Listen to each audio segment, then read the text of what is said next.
What do you remember most about your childhood? Was there someone or something that made a difference in your life? Was there support and love from family and relatives?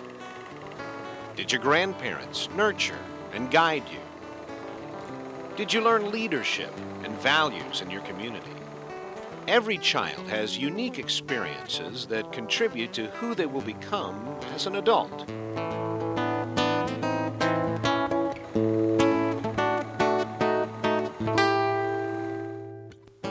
The famous anthropologist Margaret Mead once said that the solution of all adult problems tomorrow depends in large measure upon the way our children grow up today. That's why it's so important to promote healthy and positive childhood experiences. Investing in children safeguards their well-being today and assures the future success of our state and nation. We know that children who grow up in nurturing homes and communities are much more likely to become capable and contributing adults. But have you ever wondered why our childhood experiences have such a profound effect on our adult lives?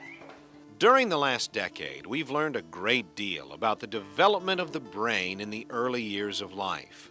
Now, before birth, and even in the first years, the brain is developing much faster than scientists previously realized. The prime time for developing trust, love, and other important skills is very early. For young children, singing, talking, and playing are important ways that adults enhance their brain development. It's not just the first few years of life that are so important to healthy development. This graph shows how the brain develops in waves from before birth through the teen years. The prime time for developing hearing and vision is very early. The higher brain functions, such as judgment, organization, and planning, develop much later. Helping teenagers become organized and responsible is important to do when that very part of their brains is still under construction. Brain development is long-lasting and, in extreme cases, irreversible. Childhood trauma, such as abuse or neglect, or losing a parent, or living in a violent neighborhood, has major consequences.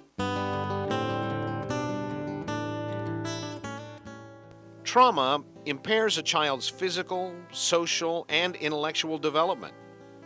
This increases the risk of poor performance in school, mental health problems, substance abuse, and problems with the law. Childhood trauma contributes to serious, long-term health problems. Adults who were abused or traumatized as children have higher rates of disease, disability, and death. And the financial toll of childhood trauma is staggering. Dealing with immediate and long-term consequences of child abuse and neglect is estimated at $94 billion per year in the United States. In West Virginia, about 1 in 50 children are known to be abused or neglected each year. Now, these are only the confirmed cases. Anonymous surveys show that the actual occurrence of child abuse is much greater than official reports. A very small percentage of children are abused by strangers. But child maltreatment can be prevented. The good news is that there are proven ways to promote healthy child development. We can tip the scales in favor of good beginnings. Here are some examples of how this works. Children are more at risk for poor development if they live in poverty.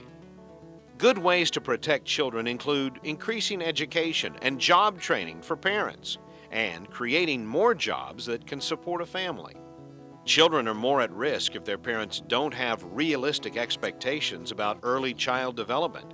This can lead to inappropriate discipline and even abuse. But parent education programs increase healthy outcomes and reduce maltreatment. Children are more at risk if their families are socially isolated, without supportive friends and relatives to turn to. A good way to protect children is for community and faith-based organizations to reach out so parents know they're not alone. Every positive thing we do tips the scales in children's favor, and everyone has a role to play in giving children a good start in life.